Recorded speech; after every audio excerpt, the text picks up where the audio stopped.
Khaos Reigns was so mediocre and I love it, and we're gonna get into exactly why. I don't care anymore. I've never been afraid to speak my mind, even if what was on my mind was going against the grain of the majority. And here, I'm gonna say exactly what I want. Khaos Reigns was overall a mediocre story, and my expectations were met precisely with its mediocrity. Some people were already boarding up on the hate train with the gender-swapped cyber ninjas, or didn't get things they exactly wanted, but me?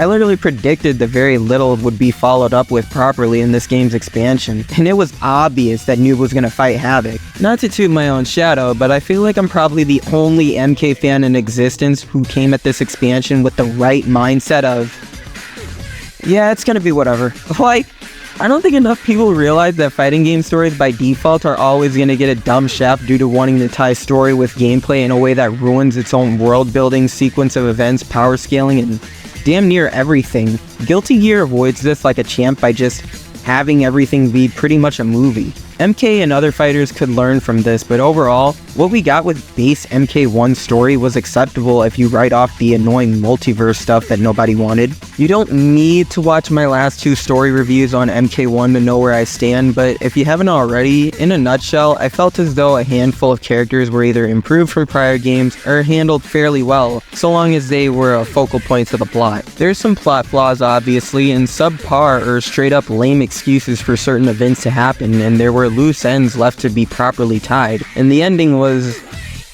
we don't really talk about the ending here. So, I'm just gonna do what I did last time, brush over and summarize the plot and focus a little bit more on the characters, or just freestyle it as I please. Shut up, it's my video. Right out the gate, we start off establishing that the Cyber Initiative is approached too differently. Sektor in this timeline is head honcho of the not Cyber Initiative, and it's apparently exclusive armor birthday presents to herself and Cyrax. The armor effectively wasn't pushed out to the entirety of the clan, not yet at least. Unlike the other timelines where it's kind of a different ordeal in affecting the entirety of the Lin Kuei at jump. Here, being cyberized has no real drawbacks or ability to rob its user of their free will like last time. So now we can indulge in these sick-ass armored suits and flex on the losers from the last timeline. Yeah, being in ninja armor is actually not sucky and depressing this time. Oh, also Bihan's here. Hi Bihan, I really want to know how you exactly got out of this situation. I mean, maybe I missed something, but like, what happened here?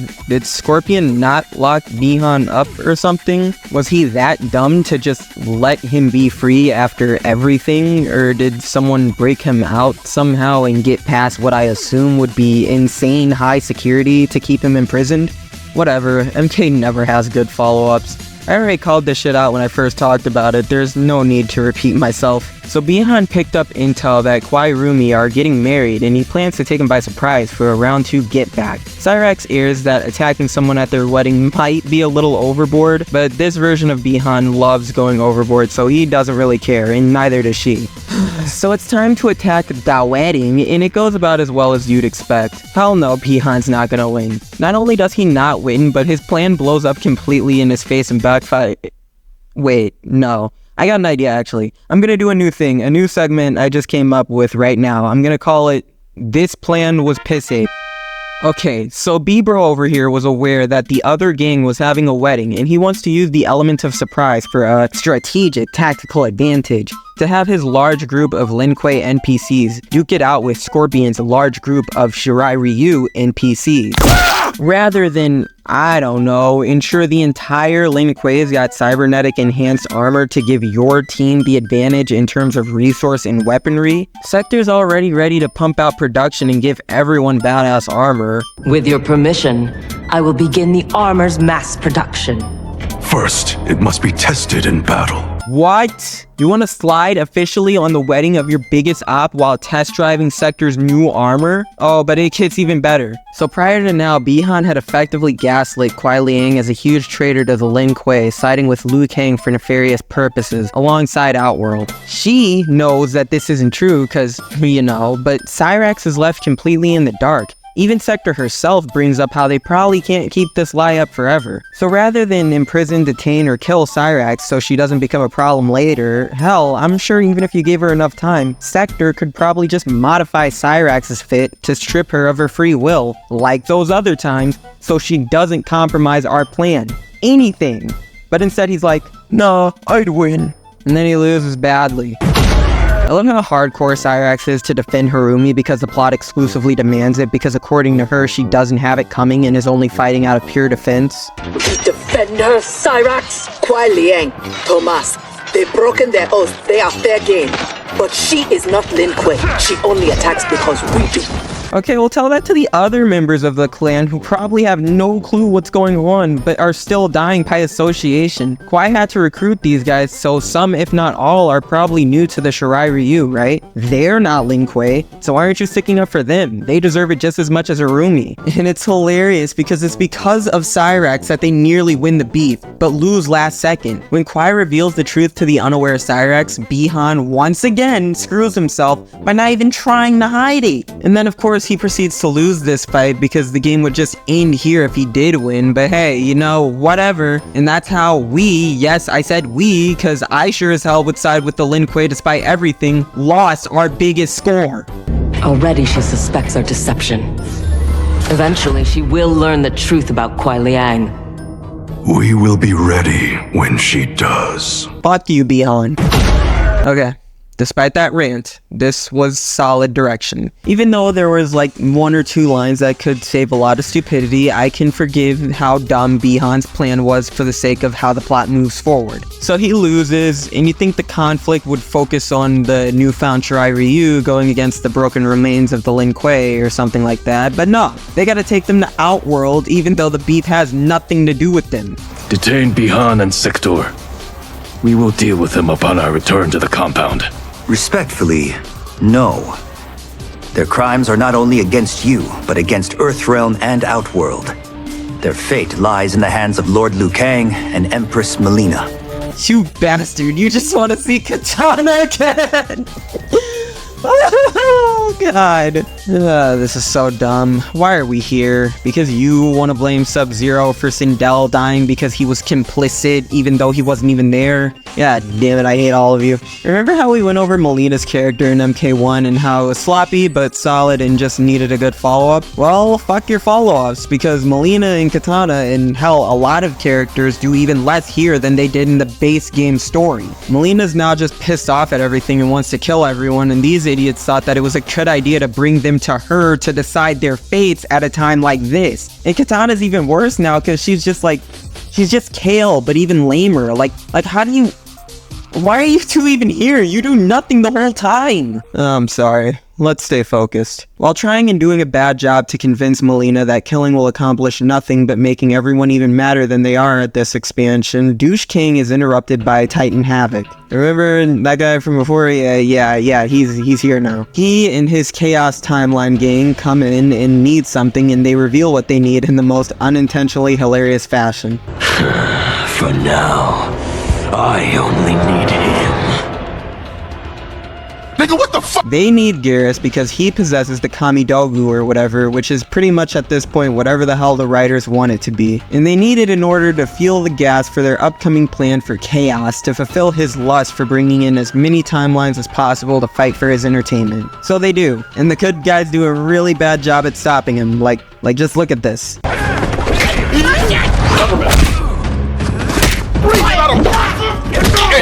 Exterior like fish egg, interior like suicide wrist rags. I could exercise you. This could be your business. Cheat on your man, homie. Try to sneak through the door, man. This is your king. Sektor and Sub-Zero break out and give a hand to the Umgadi and everyone else besides Melina and Katana to fight off Havik's mini-crew, while Sektor actively gets chastised by this thing. And they actually do a solid job since joining the fight to help out, since it's Sektor's turn to have a chapter after not having one in MK9, X, or 11. Enjoy the power of God, Sektor. It won't last long. But anyway, Havik's gang just successfully got Garrus in a Pokeball somehow, but Bi-Han's got that dog in him, so he's not gonna let this man of chaos get away. So he hops into the portal like a dumbass, but for good reason. You see, Bi-Han actually watched Scorpion's Revenge recently and got super mad because Hanzo got a sick scene where he fights off a bunch of demons in hell. So this was his golden opportunity to get his reparations. Ooh, this is it. You already know how this is gonna go. We're about to watch this man become him Han, bro Han. Let's get it. Oh, go get him, son. You already know they ain't ready for...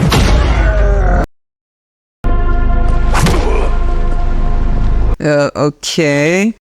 I mean, it can't get any worse for him, right? I stand corrected. Alright, so while Havik carries out his plan in major success and the idiots disperse into a small group to get our boy back, let's go over the cast like last time and see where we're at. Okay, where do we begin? I never really had a problem with the new Scorpion. In fact, I like how this version's anger is usually in ruthless, chaotic, yet calculated bursts, and for good reason. He was down to kill Cyrax as reparations and was only stopped by Harumi, who encouraged and reasoned with her husband to forgive her. Cyrax herself is pretty cool. She's pretty faithful as the character who has the most reluctance and pushback towards the questionable methods and decisions of the Lin Kuei. Like her prior timeline counterpart, not that she needs to be faithful to her prior self, but still, it's a nice touch. I really like the arc of Kuai Liang finding it within himself to forgive Cyrax. Definitely a highlight of this story. How long have we known each other? That you could ever believe You vanished without explanation. Bihan, my Grand Master, gave me one. It made no sense, but then nothing about your departure did. You blame me for your actions? Is that what you're saying? No. I am saying I am not a machine. I am human. And humans make mistakes. Remember how I had hopes for this timeline's Melina and how I pointed out her development was super lackluster? Well, I kinda already went over how it's kinda worse here. She acts the same with the same harsh irrational demeanor from the base game, but the difference is that she's in charge of things now, so we gotta listen to her, and Katana actively has to push back on some of her more crazy decision making. Again, the characters who are important in the base storyline are either minute or completely void from now, which I guess isn't an awful thing, but like, it's definitely not good either. See, this is why the multiverse thing is so annoying and dumb. You built this new timeline up only to bail on it anyway. Like, come on, man. We couldn't have one scene where we showcase how Melina's mental instability is, or how her relationship with Tanya is, or going public with having a relationship with, Gotti.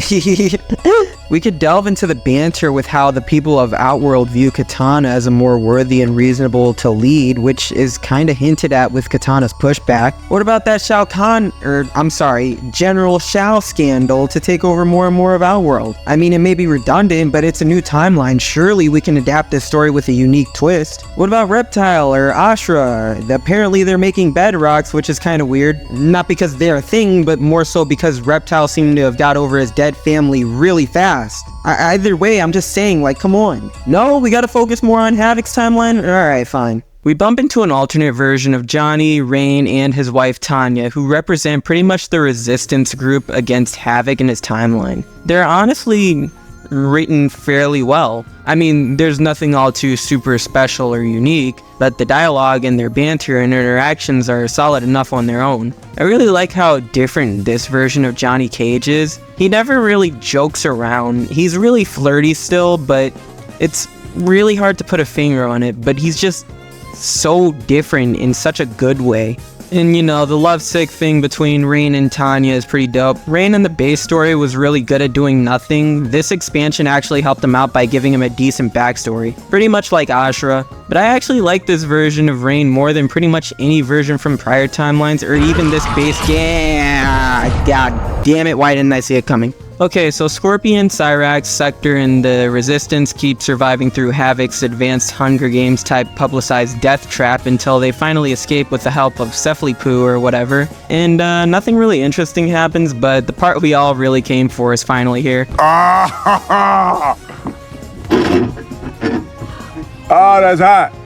That's hot. And this goddamn fruit fly get on my face? Oh my god. So the gang runs into Noob Saibot, but he gives him the slip, and Sektor really wants to ensure he's all good, but Scorpion kinda doesn't care, cause, you know. Sektor clearly holds Bihan to a high well-regard and wants to ensure his well-being. Scorpion is still really hurt and enraged towards him for the revelation of his allowance to their father's death. His recent actions also didn't really win him many favors either. Kuei is focused on the mission of getting Geras back and stopping helping Havik. Bihan to him right now is just kind of a side task that he could potentially ignore. So despite being brothers, of course Scorpion says he feels pretty much nothing towards him, but it's fair to assume he probably doesn't really mean this. Despite everything, he never really wanted to pull a killing trigger on his own brother. The two actually run their fade back and Bihan actually wins this time.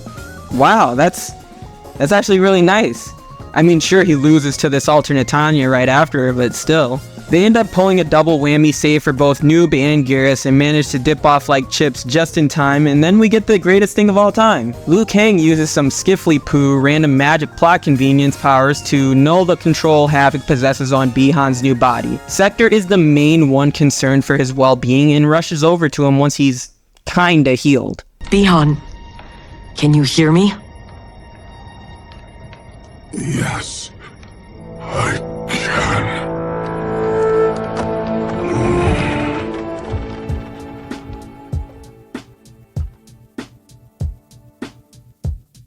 Yes, I love this, and I'm happy you're mad about it.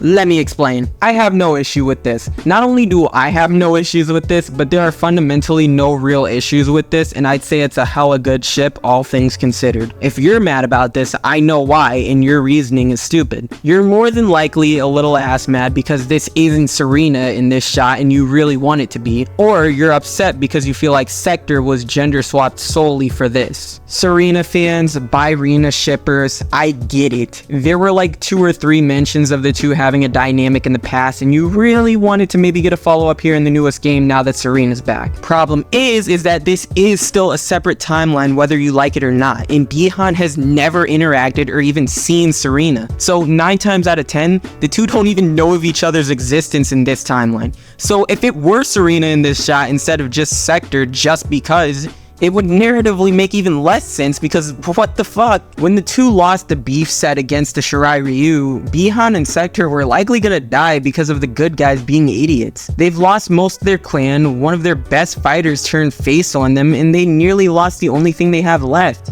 each other. So hell yeah, it's nice to see them embrace in such a way, especially when Sektor was already Bihan's ride or die from her introduction. Like literally at this point, these two have nothing left but each other. I don't like the multiverse MK cinematic universe any more than the next fan, but if we're talking about this timeline solely, it makes sense things are gonna be different, 1, and 2, that characters will walk completely different paths even from the beginning of their journey. If you're mad because Bihan has feelings for Sektor now, why aren't you mad that Bihan and Scorpion are now brothers? Why aren't you mad that Raiden isn't a Thunder God anymore? Why aren't you mad that Baraka isn't a bad guy anymore, or Reptile or Ashra? Why aren't you mad at literally any change, big or small, to this timeline? And by the way, some of these changes literally heighten the characters. Like I said last time, Reptile, Li Mei, Baraka, and others got way more love and care in this game than the last 3+ games in over a decade. And you guys online relentlessly going after the lead writer aren't helping your case either by behaving like children. Criticism and complaints are one thing, but the way you guys go about it are doing a little too much. To add to this, like I said in the last video, we don't know what is going on behind the scenes, let alone how much creative freedom the writer truly has. Was it even Dominic's ability or decision to gender swap Cyrax and Sektor? Does he even have that control, let alone pull over the roster or any other aspect of the game? I doubt Sektor was swapped just to be Bihan's girlfriend here, because what's the point of swapping Cyrax too? Regardless, things are gonna be different in this timeline, big or small. Differences will be made, and it's honestly a you problem here if you're so bothered by this. This really isn't harmful to either characters or the story itself. Sektor can be written to be just as ambitious and strong without over-reliance on Bihan, and Bihan can continue his ways but in a more toned-down manner. Or just taking the same path but using a different avenue. I mean, it's kinda clear as he willfully sides with Earthrealm to oppose Havik since he's down for his cause to ensure the Lin Kuei is stronger and not just complete chaos. If you think Noob Saibot is poorly written just because Bihan didn't completely turn face, you didn't understand this character. Yes, he's a complete prick off of little bases, but it would be stupid for him to completely shut down his ambitions for people he likely feels don't really care about him at this point besides his lover. Scorpion didn't even want to save him. Cyrax did, but clearly wasn't focused on him. These bozos don't even know the dude or care that much. Friendly little reminder for those who forgot, this is the same guy who let his dad die. I think it's gonna take a lot more than 2 people being down to save him. His lover, who's pretty much the only one he cares for at this point, and this asshole. So yeah, Bihan's back, and we all know where it's going. Noob doesn't stand for Havik and his desires, viewing them as nonsensical and hypocritical while also obviously wanting payback. I like how aggressive Noob Saibot is. Like, even more. He now has a very dysfunctional relationship with his brother. Broken beyond repairs, the two can't see eye to eye on anything. I like him a lot. So yeah, the climax to the story is coming up, and of course we need another timeline versus timeline fight because we didn't get enough last time. This shot is really sick though. Havik gives some speech about how cool it is to be super rebellious and how he wants chaos to reign over literally everything, and he wants ruthless aggression to carry out over boring, peaceful lives. It's Noob Saibot's turn to get a huge W, so of course he's going up against Titan Havik to win, and once again prove that power scaling isn't real in this series to the point where it's not even worth fretting about. Alright, well, this version of Havik wants nothing more than to gather all timelines for an all-out crazy fight because he was there in the first multiverse fight in the base game and wanted more of that crazy shit. He truly is a Mortal Kombat villain since he wants to lean in even more to multiverse stuff at the cost of what the fans want. He's already successfully trafficked warriors from other timelines to be his victims in his own, and he wants to ensure it on a massive scale because this is just how he gets down. On paper, the idea of a madman with power who just wants to fuck shit up is kinda cool, maybe a little played out since the other characters do it better, but still alright, and indeed something we haven't really gotten in MK before, and could use to go in stark contrast to Liu Kang's peaceful timeline he wants to prosper. Problem is that we kinda already had this shenanigan go on before. Shang Tsung pretty much wanted the exact same thing but for different reasons. He just wanted to rule over everything, including as many timelines as possible for his cause. Havik wants to do the same thing, but instead of recruiting everyone to work for him, he's bringing everyone in to kill each other for his entertainment. He doesn't even really do a lot on his own to prosper for this. He presumably did the work on his own before all these successful recruits, but now he literally spends like an hour just hosting his own version of Battle Royale or Hunger Games while everyone else does the work for him as he sits and laughs. So Noob catches his first major dub beating Havik, and he wants to go in for the kill, but Liu Kang can't just let him have it that good,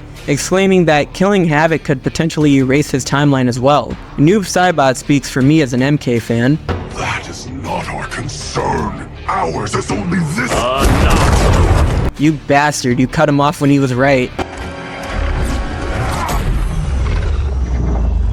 This man caught multiple bodies and popped Havik and was ready to swing on a dude with no fear or regrets even though he was more than likely outmatched. I don't care what anyone says, Noob Saibot is way more badass now than he ever was before, and is now the best character in MK1. Gear stops the fight before it even starts, and then Liu Kang lets Sektor dip like a chip since her regard in Outworld was still dangerously uncertain while insisting to watch over Noob for a safe recovery. Sektor dips, Noob Saibot is left to rip or whatever, and Scorpion still feels conflicted about Cyrax. Liu Kang pushes him to listen to reason, and he has one more talk with Cyrax, not only forgiving her, but promoting her status in the Shirai Ryu. We don't really see what happened to Havik, I'm guessing they just locked him up too, but we already know how that kind of stuff goes. But with the cast we got, everyone just kind of fades away as per MK story tradition. We don't really get an ending here. Things just kind of stop or continue off screen as usual.